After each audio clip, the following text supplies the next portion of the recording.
चक्की चाट रहा, मेरी निगाह पड़ी है मुझे तू तोड़ चाट रहा, मैं तो जीवन लाल लग रही। एक चक्की चलाने वाला, एक चक्की चाटने वाला और एक पीछे था उसे चाटने वाला। पर मेरे भाई चटाई का काम तो कर लो पर पिटाई का ना करो, क्योंकि चटाई लो तो ठीक है, पिटाई लो ठीक। अरे पिछले वाले लोग कह रहे बैठ जाओ क्या पता है, चुनाव है जो तुम खड़े, जब चुनाव होगा जब पर्चा भरकर खड़े होगी एक फ्री बैठ। आदरणीय मेरे बुजुर्गों साथियों, लगभग 1 महीने पहले मैं जनपद में आया और मैं जिलाधिकारी साहब को ये कहा कि जो सरकार द्वारा जल जीवन मिशन, हर घर जल और हर घर नल, सरकार की बहुत महत्वपूर्ण योजना, सरकार का मन है कि हर घर तक जल जा और जल ना जा हर घर तक शुद्ध जल जा। बैठ लो भाई, अरे सुनो तो तुम मेरी बैठ लो, सारा धानी पे तुम लोग कह रहे हैं यहाँ लगाओ। आदरणीय प्रधानमंत्री जी, आदरणीय प्रदेश के मुख्यमंत्री, हजारों करोड़ रुपया सरकार ने जल जीवन मिशन और विद्युत सुधार योजना पे जिले को दिया। क्या सोच के दिया कि गर्मी आने से पहले सभी किसानों की खेत की लाइनें, ट्रांसफार्मर और खंभे नए लगाए जा। सरकार ने जल जीवन मिशन में कहा कि हिंडन, कृष्णा और काली के पानी से जो कैंसर गांव में घुस गया, उस कैंसर को कम करने के लिए टंकियों का निर्माण हो। वो टंकी 550-600 फुट पर लगे और किसानों तक शुद्ध पानी जा। सिटी मजिस्ट्रेट साहब, सब अधिकारी यहाँ हैं, हम दावे के साथ कह सके पंचों के बीच में, जहां पंच वहां परमेश्वर, पंच माने परमेश्वर और आयत माने अदालत, हम पंचों की अदालत में है। यदि हमारी एक बात झूठी अगर शासन प्रशासन कर दे तो हम झूठ के मुकदमे में जेल जाने के लिए तैयार हैं, लेकिन जांच करवानी पड़ेगी। टंकियां गांव में लगी और ईमानदारी से सब लोग जानते हैं ये बात, 75% से ज्यादा गांव में आज तक टंकियों में पानी नहीं आया। सड़कें काट के फेंक गई, सड़कों की मरम्मत नहीं हुई।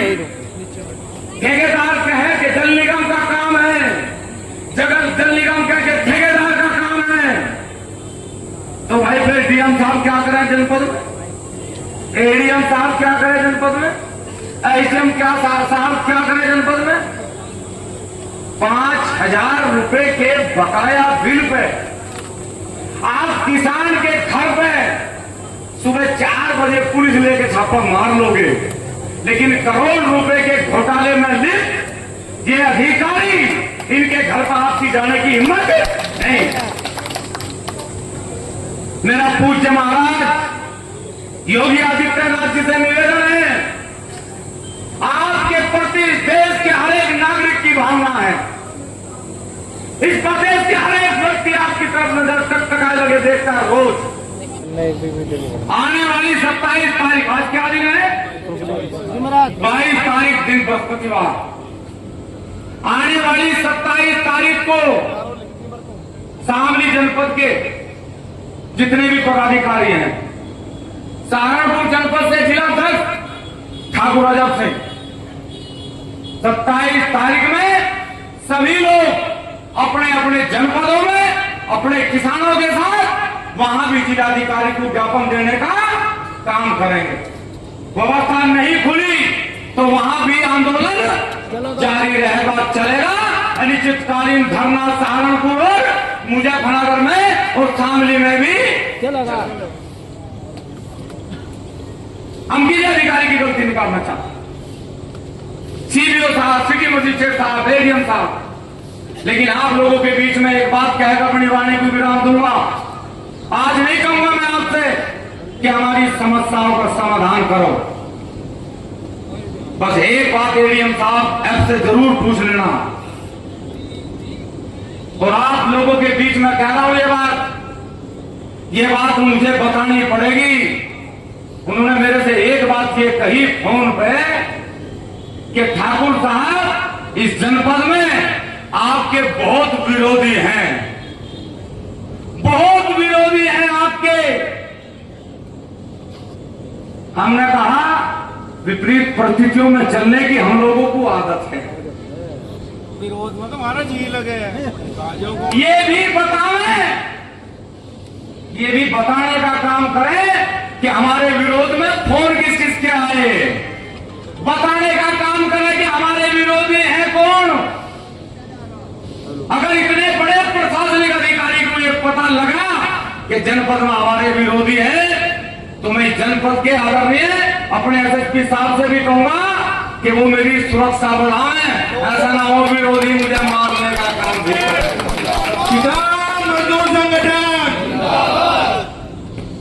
आप सब लोग मेरी ताकत है, और पहली बार ताकत नहीं है, पहली बार ताकत नहीं, सबको पता है कि आप कितनी बड़ी ताकत है। आप लोगों को मैंने इसलिए कष्ट नहीं दिया कि सिटी मजिस्ट्रेट साहब मेरी सुन नहीं रहे, डीएम साहब मेरी सुन नहीं रहे, इसलिए आपको कष्ट नहीं दिया। कुछ लोगों के दिमाग में भ्रम हो गया था, इसलिए आपको कष्ट दिया। मेरे आदरणीय बुजुर्गों का इसलिए मेरा निवेदन है, सब लोग जितनी ईमानदारी से आए, इतनी ईमानदारी से वापस अपने घर जाएंगे, इतनी शांति से आए, इतनी शांति से वापस जाएंगे।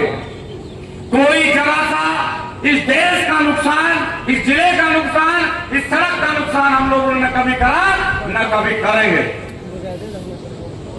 हो गई है पीर पर्वत सी, अब पिघलनी चाहिए, अब हिमालय से कोई नई गंगा निकलनी चाहिए, और सिर्फ हंगामा खड़ा करना मेरी आदत नहीं। मैं चाहता हूं कि अब ये तस्वीर बदलनी चाहिए, अब ये तस्वीर बदलनी चाहिए। सभी लोगों का बहुत बहुत धन्यवाद। मैं